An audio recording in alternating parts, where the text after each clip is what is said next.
The time leading up to Revenge of the Sith was a very memorable time for Star Wars gaming. You had the movie tie-in game that essentially spoiled the entire movie for everyone, and its handheld sibling that makes me rage quit every time I play it. We also got LEGO Star Wars the video game, which sparked a completely new genre of game that we still see today. Oh, and not to mention is probably solely responsible for this channel even existing. But the game, or well, games that we'll be looking at in this video, also were pretty revolutionary in their own right, and extremely popular amongst Star Wars fans like us. And those two games are the original Star Wars Battlefront and Star Wars Battlefront 2, being released in 2004 and 2005. Not the two games released by EA and DICE. And by the way, the new Battlefront 2 has actually seen quite a resurgence here of late, and it is pretty cool to see since they did fix the game a few years back, and it has been kind of fun to go back and play it again. But I'll go ahead and leave the new games to a separate video. Now, you may be asking, well, Nostalgic, haven't you made videos about both games in the past? Well, yes, I did, but I decided it would be a pretty cool idea to go ahead and merge those two videos into one video and just have both games in one video. Now, I will go ahead and leave the two original videos up, but I thought it would just be pretty neat to go ahead and make this video since Battlefront is kind of popular again. So let's go ahead and put our nostalgia glasses on and take a look at the original Star Wars Battlefronts. So obviously you can't confuse this game with the new Battlefront, which I haven't played and I probably will never play. Star Wars Battlefront 2004 was made, well, in 2004, and released by LucasArts and developed by Pandemic Studios. From what I've gathered, Pandemic Studios was actually a really good developer. I've never played any of their games, but I have seen that they did specialize in war-style games, so that's probably why they were tapped to do this. Now, the main goal that the developers had in mind whenever they'd made this game was that this was going to be a multiplayer experience, and the offline stuff was just going to be kind of a secondary thing. Because this game came out whenever the online gaming sphere was kind of really starting to blow up, and LucasArts really wanted to capitalize on it while Star Wars was still really popular. And capitalize they did, because they ended up selling over 4 million copies on all of the different platforms they put this game on. So saying this game was a success would be a huge understatement. And heck, this game remains extremely popular to this day. So to understand why this game is still so popular, let's go ahead and take a look at the gameplay.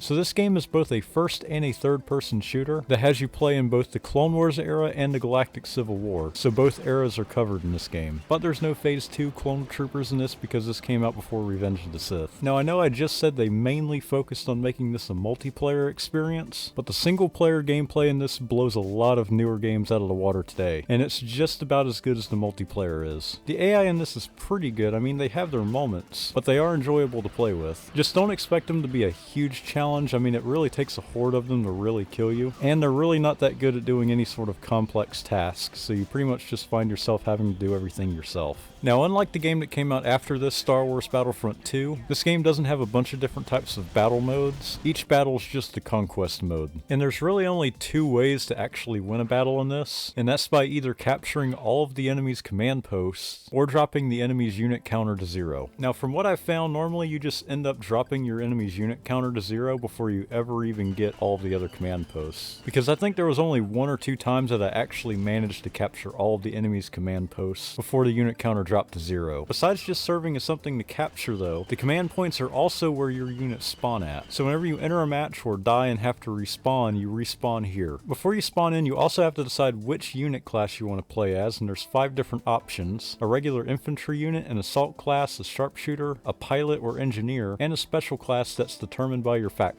But deciding which one you want to play as is extremely important for what you want to do in that current moment. Oh, and before I forget, this game also has one of the coolest loading screens I've ever seen. Check this out.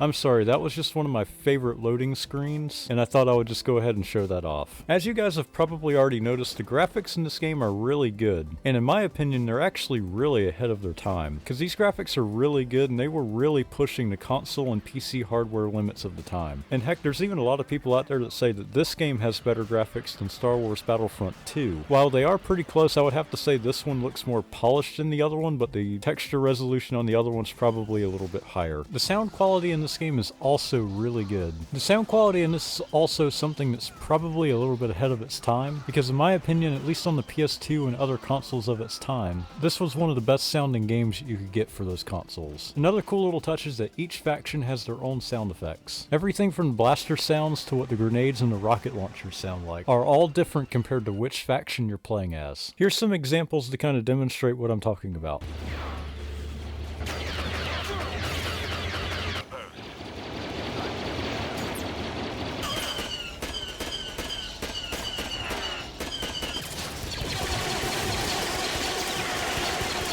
This game also has an amazing soundtrack, but sadly I can't demonstrate that because of YouTube copyright, and then I wouldn't make any sort of ad revenue off this video. Pretty much to sum it up, all of the best tracks from the first 6 Star Wars movies are in this game and they play at the perfect times.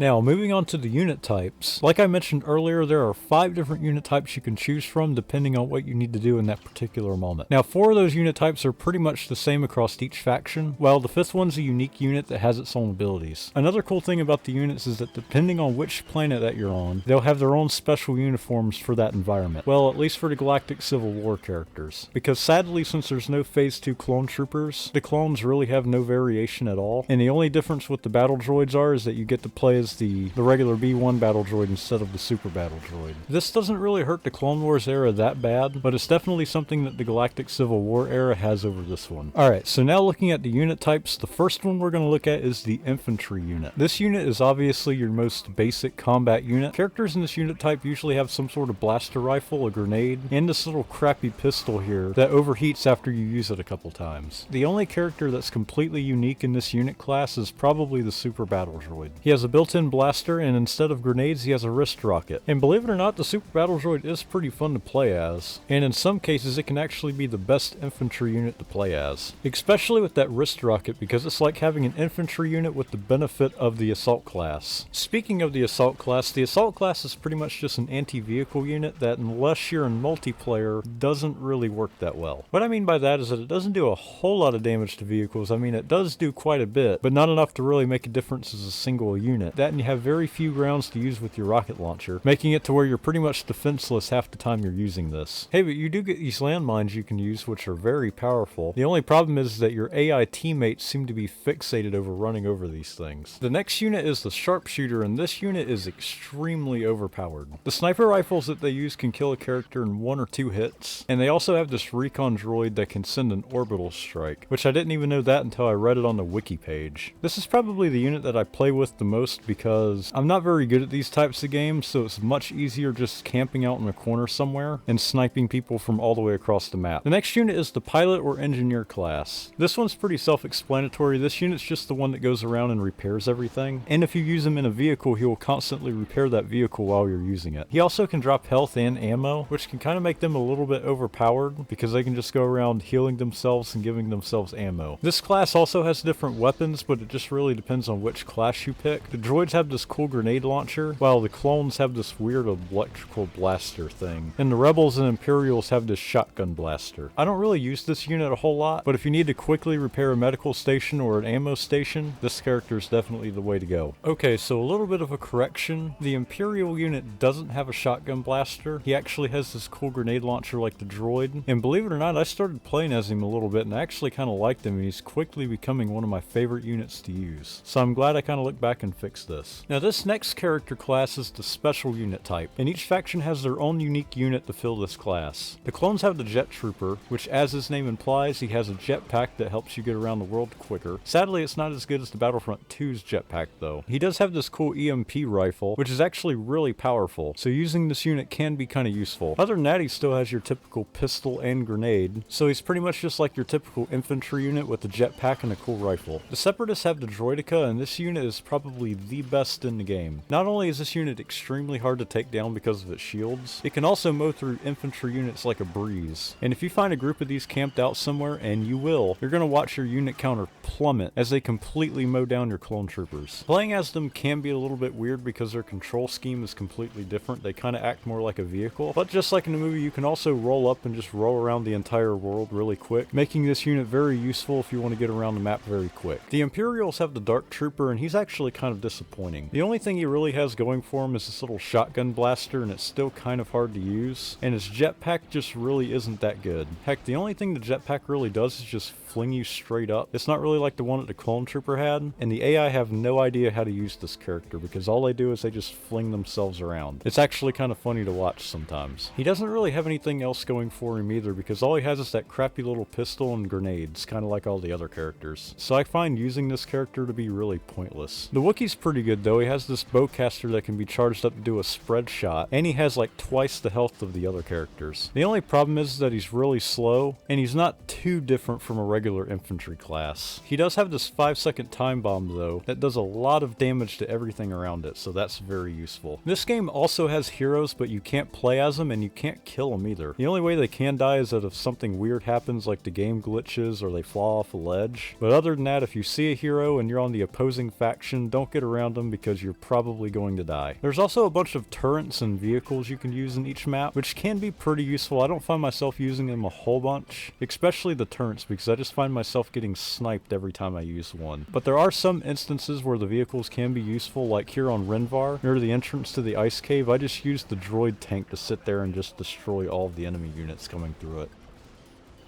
Now, I haven't mentioned the game modes in this yet, so let's go ahead and take a look at those. This game has 4 different single-player modes, which consist of 2 campaigns, Galactic Conquest, and Instant Action. The 2 campaigns are based on both the Clone Wars and the Galactic Civil War. Now, these 2 campaigns are not quite like the one in Battlefront 2, and all you really do is just go through some important events of both eras. When you start one of the missions in the campaign mode, you get this weird little dialogue thing by like Yoda or the Emperor or whoever's the leader of that faction, and the voice acting is kind of weird.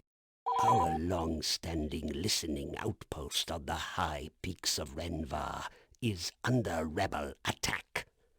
This outpost is key to monitoring the local systems for rebel activity.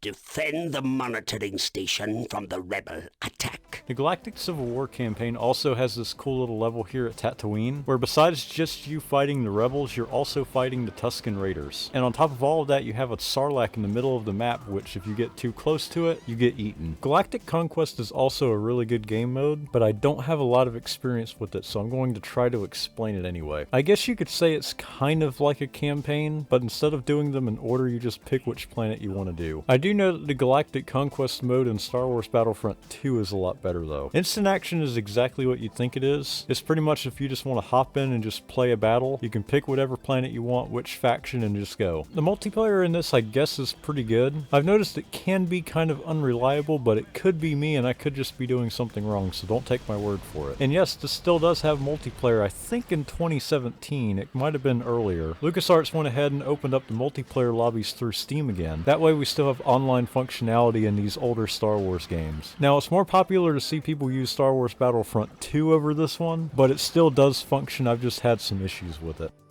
Returning as the developer, Pandemic Studios came back and made Star Wars Battlefront 2 1 year after the original game released. Coming off the success that the first game had, they decided to pretty much revamp everything from the first game and add a ton of new features that the first game didn't have. One of the biggest keys to this game's success though is that it was released as a tie-in game for Episode 3 Revenge of the Sith that was coming out later that year. And since that movie was probably one of the most hyped Star Wars movies of all time, that alone greatly boosted this game's sales. And since this was the tie-in game for Revenge of the Sith, this gave us a ton of teasers for the new movie. Cool things like new locations and new soundtracks were added to this. Our first introduction to the Phase 2 clone troopers was in this, leaving the only time that we get to play as a Phase 1 clone trooper is in a training level. Entire plot points were put in this game too, like in the campaign mode where you follow a 501st clone trooper through Order 66 all the way up to the Galactic Civil War. This has to be one of the best Star Wars stories ever put in a video game. You follow a 501st clone trooper as he tells a story about his and his whole unit's struggle with carrying out Order 66, and as they were transitioned into stormtroopers during the Galactic Civil War. In this, you play through many notable events like the battle over Coruscant, the raid on the Jedi Temple, a clone uprising on Kamino, a prison break on the Death Star that might have an early rendition of Starkiller, the opening scene of A New Hope on the Tantive 4 as you try to find the secret plans, and you end off by destroying the rebel base on Hoth. This campaign was really good, and I actually kind of wish we would have gotten a campaign campaign mode for the other 3 factions, but it's understandable in the time constraints that they had that we only got this one, and at least it was really good. Maybe if we would have gotten Battlefront 3, we would have got those other 3 campaigns, but sadly we'll never know. The other game modes also returned too, like obviously Instant Action and Galactic Conquest also makes a return and has been improved from the other game.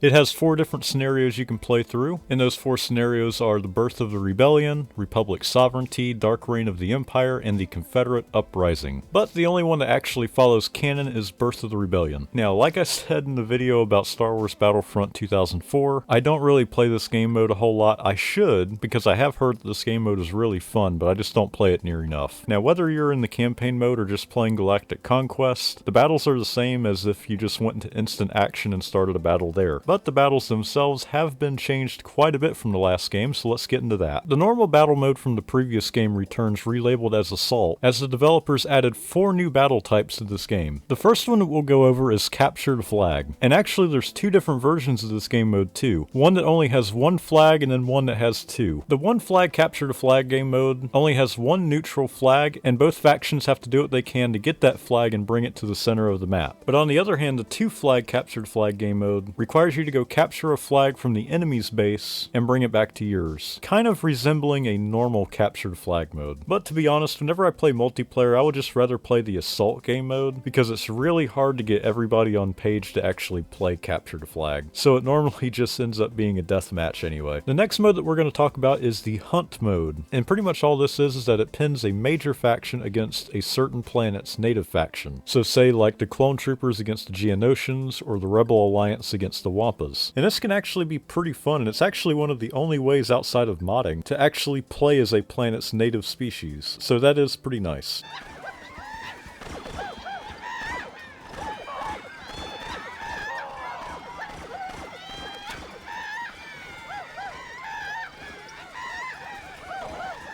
Now, if you're like me and only ever played the campaign mode or just joined popular multiplayer lobbies on the PC, this next game mode you probably never even noticed. What is that, you might ask? Well, that's the XL game mode. Despite it only being on PC because of hardware limitations, literally all this does is that on certain maps you're allowed to have 300 units instead of 180. And to be specific, Kashyyyk, Hoth, and Geonosis are the only 3 maps that allow you to do this. This is one of those online multiplayer-oriented modes to give people an opportunity to have much longer battles on certain maps. But it's also on the 3 largest maps in the game, so a lot of it has to do with having more units on the map at one time. But as long as you're on PC, I guess it's a pretty cool game mode. And maybe they'll just add this for all the maps in the new game whenever it comes out. Now before I go ahead and move on to the unit classes, let's go ahead and mention the space battles before I forget to even talk about them. While yes, the first game did have some space vehicles, this game took that to a whole nother level. That was another big selling point of this game, is that there was space combat in this. And to be honest, in the trailers it looked really cool. Now in reality it was extremely repetitive. I mean, don't get me wrong, the mechanics of the vehicles were phenomenal, but the way that you actually fought the battles in this was extremely repetitive. You either invaded another enemy ship or just destroyed enemy ships. That's the only 2 things you really did. Other than that, you just flew around and destroyed enemy fighters and didn't contribute to the battle. Now I still think it was really cool, and there was a lot to build off of if we would have ever gotten Battlefront 3, but sadly we didn't, and this kind of still is a little bit stale.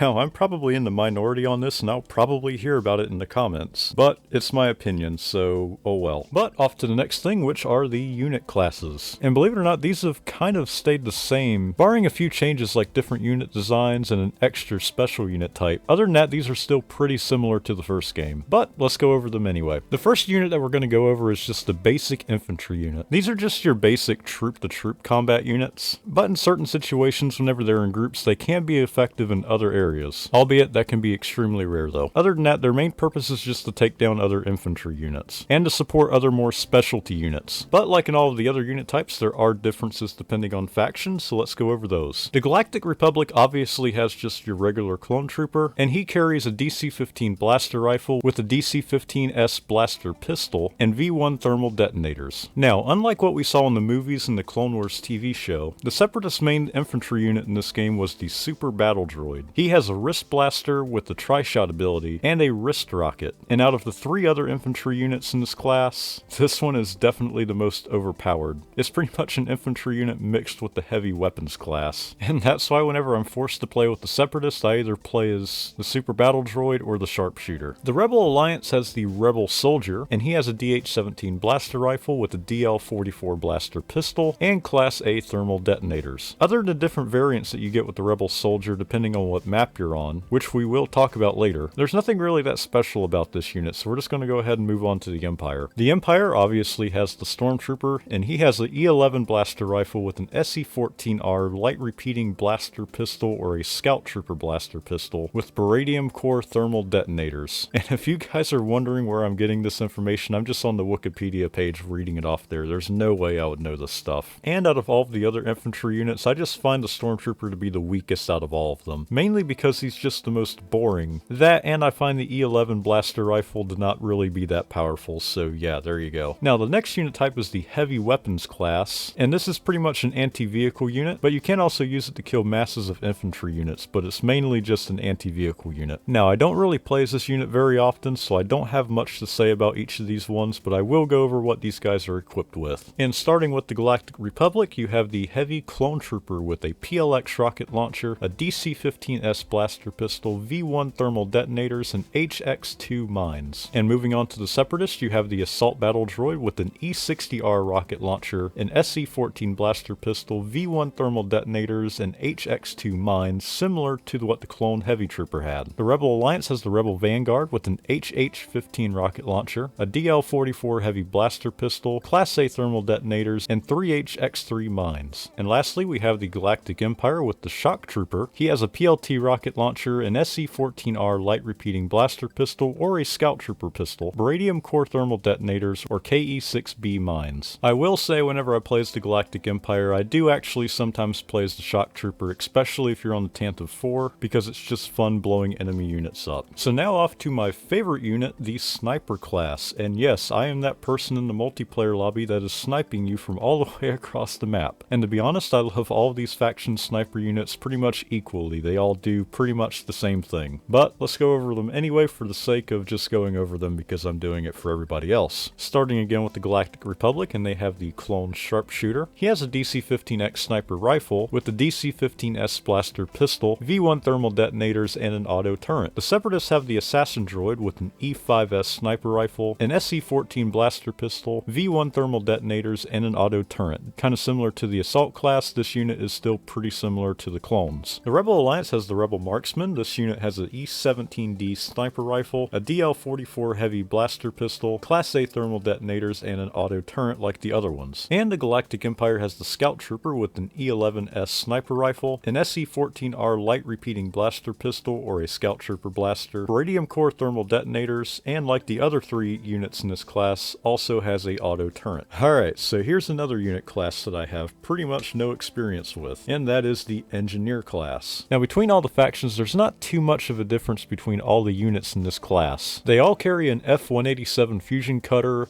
a detonation pack, and health and ammo dispensers. So the only real thing that separates them is the weapons that they're using, so let's go over that. The Galactic Republic has the Clone Engineer with the shotgun. The Separatists have an Engineer droid that also carries a shotgun. The Rebel Alliance has the Rebel Smuggler with a CR-1 blaster cannon. And the Galactic Empire has the Imperial Engineer with a blast cannon. The only thing I really find useful about these units is that they can go around and repair med and ammo stations. Other than that, the ones that have a shotgun kind of can be okay, but other than that, I just typically never play as them. Alright, so now we're off to the special unit type, but unlike the last game, where you only had one special unit type, this game added a second extra special unit to give you some more variety. Now, some of these are really good, and some of these aren't really that good. So let's go ahead and take a look at all of them. The Galactic Republic has the Clone Commander and Jet Trooper. The Clone Commander has a chain gun, a DC-15S blaster pistol, a Mark IV recon droid, and also has a rally ability that gives a defense increase to all the troops around you. Now, me personally, I've never really cared about playing as this character. I always find a chain gun to be really hard to use. I know some people say it's a really good weapon and they love using it, but really it's not for me. I don't really like using it. But he's definitely not the worst character in the game though. The Jet Trooper though, on the other hand, has an EMP launcher, a DC-17 blaster pistol, and V1 thermal detonators, and obviously along with his jetpack. And believe it or not, this is actually a really good character to use, especially on a map like Camino, where you can quickly traverse the map just by using the Jet Trooper just to skip along these bridges. That and the EMP launcher kind of acts like a grenade launcher too, so it's really useful on that front. So in my opinion, the best special class for the Republic is obviously the Jet Trooper. But as we move on to the Separatists, you have the Magna Guard and the Droideka, and these are actually two very good units. The Magna Guards have RLR missiles that can lock on to pretty much anything and just destroy them, but they also have a radiation launcher and neuro poison that they can use, and the addition of the Mark IV recon droid. So this is actually a really good unit to use. Just about as good as the Droideka, with its two mounted blasters and a personal shield that it carries around. I mean, heck, besides whenever you're just rolling around the map, you can just put these shields up and just mow down as many troops as you want. I mean, after a while, they will gang up on you and take down your shields, and after your shields go down, you don't last very long. But in the moment, the Droideka can be extremely overpowered. The Rebel Alliance has the Bothan Spy and the Wookiee Warrior. The Bothan Spy is okay, I guess. His main weapon is an incinerator, which is mainly a short-range weapon, but if you can get a good shot, it is very useful. He can also regenerate his health, and he has the stealth ability, and he also has the TB-47 time bomb, which, since we're not really in a campaign mode, the only thing you'll be taking out with this is just turrets. I guess he's okay, but the Wookiee Warrior is a lot better though. On top of his really good stamina and extra health, the Wookiee has a bowcaster, an HH-4 grenade launcher, Class A thermal detonators, and a Mark IV recon droid, making the Wookiee one of the most OP units in the game. I mean, heck, the bowcaster's a really good weapon by itself, but that grenade launcher's a lot of fun to use. But lastly, we have the Empire with the Imperial Officer and the Dark Trooper. The Imperial Officer is okay. He carries a sonic blaster, which is actually kind of like the same weapon that the Geonosians carry around. It's kind of weird that the Imperial Officer would even have this weapon, but I guess it's an okay weapon. He also carries a V6D mortar launcher, which is always fun to use. He has the Rage ability that increases the damage that he gives, and like many other units, has a Mark IV recon droid. This unit's alright. I play as him every now and then. He's not my favorite special character, but he is a lot better than the Dark Trooper. The Dark Trooper, on the other hand, has an arc caster, which I really don't like using. I mean, it is kind of a powerful weapon and it stuns the other opponents, but you really can't use it often enough for it to be really effective, so I really don't like using it. He also has an SE-14R light repeating blaster, which those blaster pistols are pretty much pointless, and a Baradium Core thermal detonator like pretty much all of the other Imperial units. He also has a jetpack that, unlike the clone Jet Trooper, just launches you up and flings you across the map. It's kind of hard to control whenever you use this jetpack, so I really don't like using it. My opinion of this unit hasn't really changed from the last game, so yeah, I really don't use him that much. Now, I haven't forgot about the space units. There are two of them. There is a pilot class and a marine class. For the pilot class, they're literally all the same. Each one has an F-187 fusion cutter and TB-47 time bombs. The marine class, on the other hand, is used to raid enemy cruisers, and each one is equipped with a blaster rifle to combat enemy units and a rocket launcher to destroy ship mechanics. Alright, so the last thing I'm going to talk about with these units are their different variants. So depending on the planet and the environment that you're in, certain units and factions have different variants for each planet. So let's briefly go over those. The Galactic Republic doesn't have too many variants. For the tutorial level on Geonosis, all of the clones are in their Phase 1 armor, which is a contrast from the rest of the game, but the only other unit that have a real variant is the clone Sharpshooter that has a different outfit for Kashyyyk, Felucia, and Mustafar. Other than that, they're all the same throughout every map. The Separatists only have one variant, and that's with the Assassin Droid that has a camouflage paint job on Felucia and Kashyyyk, and a sand paint job on Tatooine and Geonosis. The Imperial units stay relatively the same until you go to Hoth. There, all of the units have a snow variant. But the Rebels, on the other hand, have a variant for almost every planet, it seems like. So I'm going to try to go over all of these and hopefully not miss any. All of the Rebels, besides the Rebel Smuggler, the Wookiee Warrior, and the Bothan Spy, have a snow outfit for Hoth, a gray outfit for Dagobah and Polis Massa, a jungle outfit for Yavin 4, Endor, and Kashyyyk, a desert outfit for Tatooine and Utapau, and a Tantive 4 outfit for the Tantive 4 and the Death Star. Alright, so now that I have the units out of the way, let's go ahead and talk about one of this game's most beloved features, and that is the heroes. So unlike the last game, you can actually play as the heroes in this, and they are extremely overpowered and they have a bunch of special abilities. There's two main classes of heroes. You have the heroes and the villains, and each faction has a set of each, so let's go over them. Starting with the light side heroes, the Galactic Republic has Obi-Wan Kenobi, Yoda, Mace Windu, Ki-Adi Mundi,